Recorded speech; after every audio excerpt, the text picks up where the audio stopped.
అల్లూరి సీతారామరాజు జిల్లా దేవీపట్నం మండలం ఇందుకూరుపేటలో వైసీపీ ఆధ్వర్యంలో చంద్రబాబు షూరిటీ మోసం గ్యారంటీ కార్యక్రమం జరిగింది. ఈ కార్యక్రమంలో మాజీ ఎమ్మెల్యే ధనలక్ష్మి ముఖ్య అతిథిగా పాల్గొని చంద్రబాబు పాలనపై తీవ్రంగా మండిపడ్డారు. రైతులకు సంవత్సరానికి 20,000 ఇస్తానని హామీ ఇచ్చి కేవలం 5,000 మాత్రమే ఇచ్చారని విమర్శించారు. అలాగే మిర్చి రేట్లు తగ్గించి రైతులు నష్టపరిచారని, కొత్త పింఛన్లు ఇవ్వకపోగా పాత పింఛన్లను కూడా రద్దు చేశారని ఆరోపించారు. కూటమి ప్రభుత్వం మోసపూర్వకంగా గెలిచిందని ధనలక్ష్మి వ్యాఖ్యానించారు.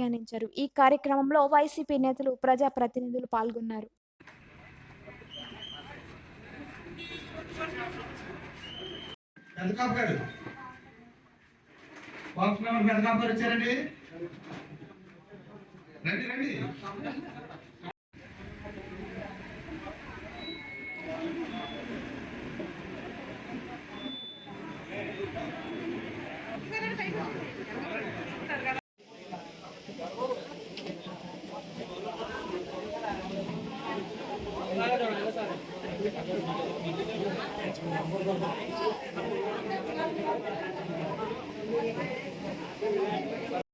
జరుపుకోవడం జరిగింది. తర్వాత లాస్ట్ నెల మనం ఎల్లవరంలో కాన్స్టిట్యున్సీ లెవెల్లో జరుపుకోవడం జరిగింది. ఇప్పుడు మనం మండల స్థాయిలో జరుపుకుంటున్నాం. తర్వాత ఈ కార్యక్రమం చంద్రబాబు షూరిటీ మోసం గ్యారంటీ అనే కార్యక్రమం దేవీపట్నం మండలంలో వైఎస్ఆర్ పార్టీ నాయకులు, కార్యకర్తల, అభిమానుల మధ్య గ్రాండ్ గా జరుపుకోవడం జరిగింది. ఎందుకంటే కూటమి ప్రభుత్వం అధికారంలోకి రాకముందు ఎన్నికలప్పుడు ఏవైతే సూపర్ 6 హామీలు ఇస్తాము అని చెప్పేసి ఆ రోజు చెప్పడం జరిగింది. ఈ రోజు అధికారం వచ్చిన తర్వాత ఇంకా సూపర్ 6 పథకాలలో ఇంకా 2 పథకాలు అసలు కంప్లీట్ గా అమలే చేయలేదు. ఇచ్చినటువంటి అరకొర పథకాలు కూడా నిజమైన బెనిఫిషియర్స్ కి ఎంతకే అందలేదు. అందకుండానే వీళ్ళకి నచ్చిన వాళ్ళకి ఎవరికి 10 మందికి వేసి మేము సక్సెస్ఫుల్ గా ఈ రోజు సూపర్ 6 ని అమలు చేసేసాము, 100% హామీలు అమలు చేసేసామని చెప్పేసి ఒక ముఖ్యమంత్రి హోదాలో ఉన్నటువంటి వ్యక్తి బహిరంగ సమావేశాల్లో చెప్పుకోవడం ఎంతవరకు కరెక్ట్ అనేది కూడా ఒకసారి ప్రజలు ఆలోచించుకోవాలి. ఈ రోజు చంద్రబాబు షూరిటీ మోసం గ్యారంటీ అనే పేరు ఖచ్చితంగా ఈ రోజు 100కి 1000% కరెక్ట్. ఈయన ఇచ్చినటువంటి హామీల్లో ఈ రోజు తల్లికి వందనము ప్రతి తల్లికి అయితే అందలేదు.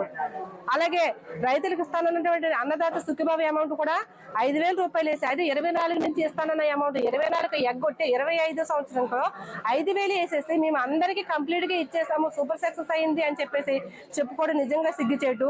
ఈ రోజు కూటమి ప్రభుత్వం వైఫల్యాన్ని ప్రజలు కూడా గమనిస్తా ఉన్నారు. ఈ రోజు రైతులు కనీసం గవర్నమెంట్ ఆదరణ కూడా నోచుకోకుండా ఈ రోజు రోడ్డు మీద నిలబడి యూరియా కోసం పడిగాపులు కాసుకుంటూ ఉంటుంటే ఈ రోజు యూరియా అంతా కూడా సఫిషియెంట్ గా ఉందని చెప్తా ఉన్నారు. అంతా అందుబాటులో ఉంటే రోడ్డుల మీదకి రైతులు ఎందుకు వచ్చారు అనేది ఒకసారి మిమ్మల్ని మీరు ఆత్మపరిశీలన చేసుకోవాల్సిన అవసరం ఎంతైనా ఉంది. ఈ రోజు కూటమి ప్రభుత్వం 1 సంవత్సరంన్నర పాలనలోని ఈ రోజు అధికారులు, ఉద్యోగులు రోడ్ల మీదకి వచ్చారు, అలాగే రైతులు రోడ్ల మీదకి వచ్చారు, అలాగే అమ్మవారి తల్లి రోడ్ల మీదకి వచ్చారు. ఇంతమంది రోడ్డు మీదకి తీసుకొచ్చి ప్రతి ఒక్క పౌరుడు, ఏ ఒక్క పౌరుడు కూడా ఈరోజు